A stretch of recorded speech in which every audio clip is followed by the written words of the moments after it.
Hello everyone, this is Jennifer McCrae, your J Shrink. How y'all doing this fine Saturday afternoon? Well, I'm here to talk on a topic that she's back, Miss Candace Owens. I know we haven't seen her in a couple of months. She's been doing her regular, Turning Point USA and her PragerU talk show. But she's also, wait a minute.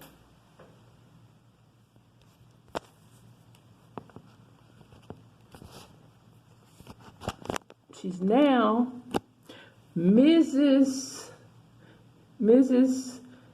George Former.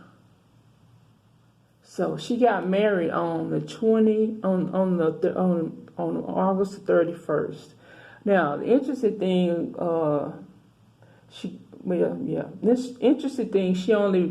they clicked. They said it was love at first sight. They were engaged for only 3 weeks, and they said that did it. So all their political and conservative ideology merged together, and so she married him. And guess what? She married well. We know this is an attention whore here. She married the son of a multimillionaire, and he's in the House, and the father is in the House of Lords in the British Parliament in Brexit, in the party called Brexit, which is where Blexit come from, and we'll talk about that through. And the dad's name is Lord Michael Former, and this is his son. I'm not sure how old he is. He's in his late 20s. Candace is 30. He's in his late 20s. His name is George Former. So she's now Mrs. Candace Former. She's not Candace Owens anymore. So that's her little wedding ceremony that she had with them. They married quickly, and she married well. He is, I'll tell you a little bit about George. He's a theology. He graduated from Oxford as a theology student and liberal arts student and or degree. I don't know how they do it in England. And Candace, she didn't graduate from from university at all because she said she didn't have the money to. So they tied the knot at the Trump's winery near Charlottesville, where this stuff happened. But being the attention whore that she is, shortly after that, she had to jump right back in the spotlight.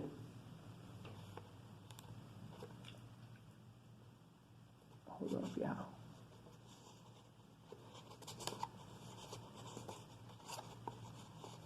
So that's her husband. He's been on her show too.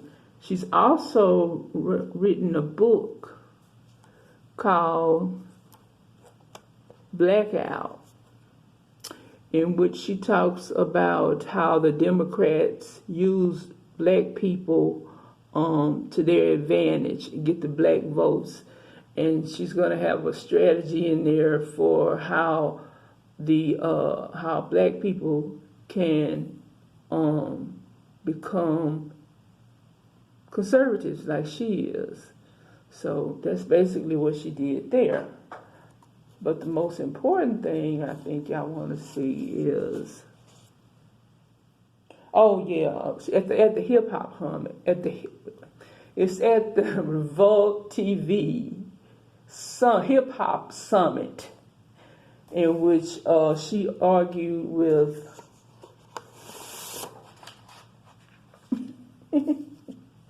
okay, so she was at the Hip Hop Summit, the Revolt Hip Hop Summit. That was her first stop to being in the limelight again. Okay, so she was on a panel, and there were a whole bunch of other rappers. I don't know them all. Killer Mike and T.I. Those are the only ones I know. Okay, so here we have her with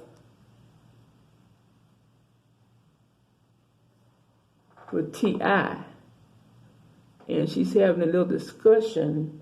They're having a little debate, I guess you can say, Candace and her views. But I tell you one thing, y'all.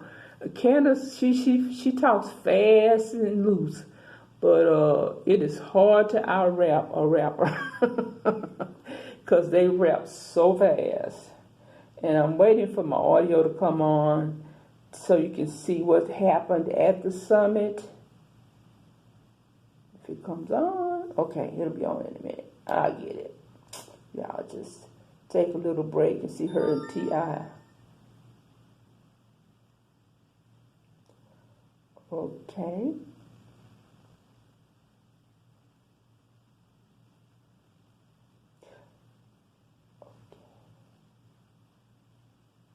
Okay, let's see. Okay, here's her and T.I. Debating about when was making the era great. They started talking about a lot of conservative issues, and T.I. wanted to know that Make America Great Again came up, and he wanted to know from Candace, when was America ever great? Here he is.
Okay, that was it. So they had a debate.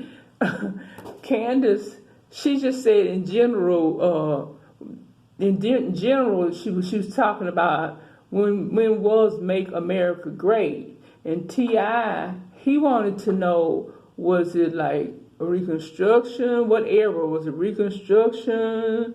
Were they great in Jim Crow? Were they great in during different eras? So he wanted her to pin down which specific area where black people made to feel great in America. Or did they have their time like the whites did in the 50s and the 60s? And when they had their I think it was the 40s through the 60s that the whites, that's when Donald Trump and his supporters want to go back to the 50s, the 40s through the 60s, the Make America Great period when America had all the industries, machinery, we were on top economically, and all those different things. So they just had that little brawl, that little... And you see, it was hard for her because you cannot out-rap a rapper. That's one thing. She can do that. She thinks she can do that because these white men, these conservative white men. She's like a bed wench, and she thinks she could just enthrall them with just her presence, and that anything that she spews out, they're gonna have a little orgasm over. So, but it's not happening here because all these people are black, and most of and they're hip hop. So she and another lady, I don't know what her name was, were the only two conservatives. And the rest were like Killer Mike and T.I. and I'm not sure who the other ones were, but it was kind of funny. But you know how she stumbled and she went into a rant, and she was mad that the crowd booed her. You know, she's used to going to like George Bush, those pre-selected crowds, those what she called Blexit. This is what she got from her husband's father. And Blexit, she says, means blacks accessing the Democratic Party. That's what Blexit is. That's what she says she's concentrating on now. Okay? And I showed y'all she was writing the books, and he shut her down. And if that wasn't enough, guess what she did? She uninvitedly hijacked a Senate, I'm not sure what kind of judiciary meeting that they were having with about on white supremacy and how it's growing in in the United States. And so they had these two professors, and they were talking about they didn't have all the facts because, you know, they're all undercover. They're all in the police force, law enforcement. They're everywhere, the white supremacists, okay? So,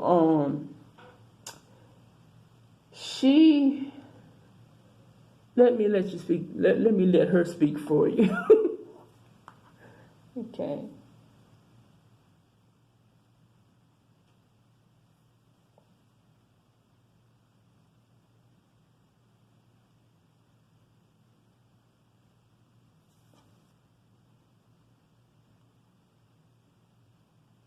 Hold up. What's this doing? Okay, hold up. You're, of course, not responsible for the words of somebody writing that document. But I do think that laughing at it is a real problem. This is one of the professors talking about laughing at the manifesto at Christ Church in New Zealand. About this have to start from a place of mutual respect, which is what I've heard from this side of the table. Now, the reason we don't have those numbers, I want those numbers as much as you do, but the numbers, to say the numbers don't show something, it's simply not supported by the data. Okay, and I have 38 seconds left, Ms. Mulligan, if you want to respond within that time. The only thing I would add is that it's in the name. Terrorism, domestic terrorism, it terrorizes us. It terrorizes us in our homes. It terrorizes us in our schools. And to the points made by the other panelists, it is disproportionate to its impact on any individual life, and it's not. Do you reject the idea of something that doesn't matter or doesn't really matter? Absolutely reject. Okay. All right, so here's where we are. Every member now has had 5 minutes and... Okay, and Mr. Clay, so we have two members who have not. So I'm going to go to the two members who have not yet, and we'll give an opportunity for a closing thought to any member who wants before we go. My next responder is Mr. Meadows. I thought Mr. Meadows was next. Meadows, okay. Mr. Meadows is next, then Mr. Clay, then to you, Mr. Drew. Ms. Owens, obviously this is a gang up on you. You know, we're giving these witnesses the ability to do a rebuttal on you, and so you know, I find it unfair, Ms. Ballou. I mean, you know, candidly, for you to show mutual respect and then you to go after Ms. Owens is not appropriate. So, Ms. Owens, you can have 4 minutes and 34 seconds to respond. However, I'll yield. Thank you. I believe, Ms. Owens, when you used the word hilarious, it was referencing the fact that no one had asked you a question. It wasn't to the subject matter of the hearing. Is that right? That is correct. And to have another witness insinuate something that is not accurate is just not appropriate, Mr. Chairman, for how witnesses are supposed to behave in front of this committee. I also think you didn't say it doesn't matter about the subject matter of today's hearing. You said there are other subjects that matter as well, and maybe we should spend some time on those. Is that accurate? That is correct, and they matter much, much, much, much more. And I've said that. I said that in my opening, and I will say it again. You know that white supremacy and white nationalism ranks nowhere near the top of the issues that are facing Black America. And the reason that you are bringing them up in this room is because it is an attempt to make the election all about race as a Democrat. Not in my case, Priscilla. Please do not characterize my motive. Mr. Chairman, it's my time. Yeah, it's my time. You've got your time, Mr. Meadows. 3 more seconds. Every 4 years you bring up race, and you knew exactly what I meant when I said hilarious, and you just tried to do live what the media does all the time to Republicans, to our president, and to conservatives, which you tried to manipulate what I said to fit your narrative, okay? I was not referring to the subject matter that is hilarious. I said it's hilarious that we are sitting in this room today, and I've got 2 doctors and a missus, and nobody can give us real numbers that we can respond to so we can assess how big of a threat this is. Because you know that it is not as big of a threat as you are trying to make it out to be, that you can manipulate. And the audacity of you to bring up the Christchurch shooting manifesto and make it seem as if I laughed at people that were slaughtered by a homicidal maniac is, in my opinion, absolutely despicable. And I think that we should be above that. To try to assign reality or any meaning to a homicidal maniac writing a manifesto, which, by the way, let the record show, also stated Spyro the Dragon, the child's cartoon, as a source of inspiration. He also cited Nelson Mandela as a source of information. I don't think that Nelson Mandela has inspired mosque shootings. You can correct me if you think I'm wrong. You would rather assign meaning to a homicidal maniac than to actually address the things that I said today that are actually harming Black America. Number 1, father absence. Number 2, the education system and the literacy rate. Illegal immigration ranks high. Abortion ranks high. White supremacy and white nationalism, if I had to make a list again of 100 things, would not be on it. This hearing, in my opinion, is a farce, and it is ironic that you're sitting here and you're having 3 Caucasian people testify and tell you what their expertise are. Do I know what my expertise are? Black in America. I've been Black in America my whole life, all 30 years, and I can tell you that you guys have done the exact same thing every 4 years ahead of an election cycle, and it needs to stop. I'll yield back. Thank you, Mr. Meadows. And now Okay, y'all. That's it.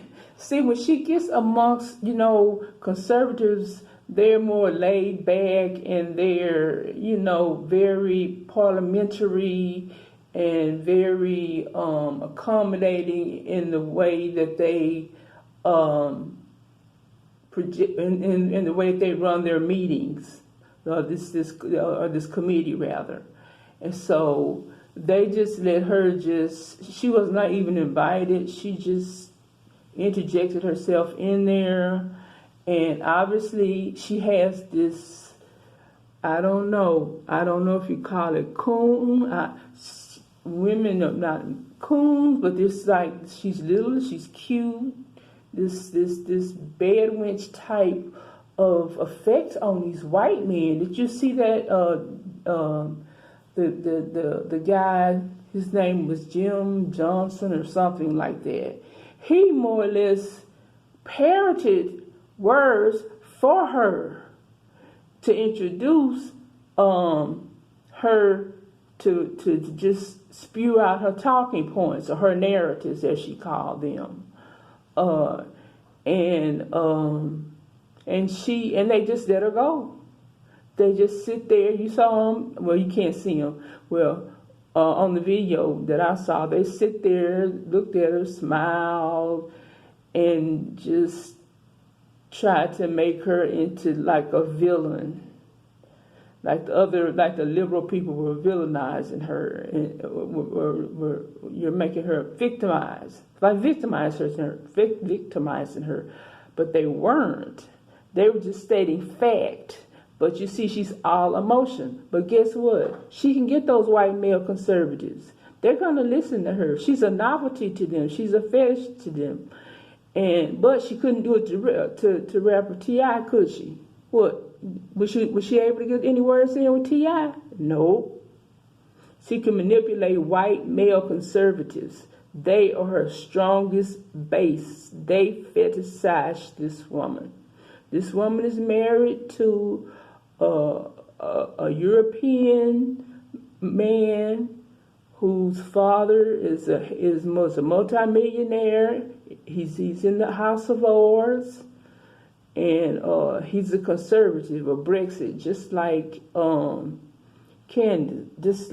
Candace. That's how Candace and George, the son, met. They had the same issues on Brexit, but Brexit, I don't know, y'all. When she talked about the things, white supremacy is the number one thing, because they have not been labeling it since the FBI and the Department of Homeland Security classified it as a domestic terrorist. We have mentally unstable white boys shooting up people, different ethnicities, religions, and races, and genders, and everything like that. And then we have white people, like the woman that was on the street calling the people nigger, nigger, nigger, nigger, nigger, nigger, nigger, and the others that they have where like waitresses would get their receipt back and it'll say nigger on there. I mean, it's just, and they just call the cops on black people. No matter, black people can't breathe unless these people call the cops. Then you have the Amber, what is that woman's name? Amber Jira, whatever her name is, her child. And she did not know her apartment from Botham Jean's apartment. And that doesn't make any sense. And she had a whole lot of mental issues going on with her boyfriend at the time. And this woman is sillily saying that the number one, the top, the top parts of failures in the black community is lack of having a father because of the welfare system, lack of education because the literacy is high among especially black males. They can't pass tests and do this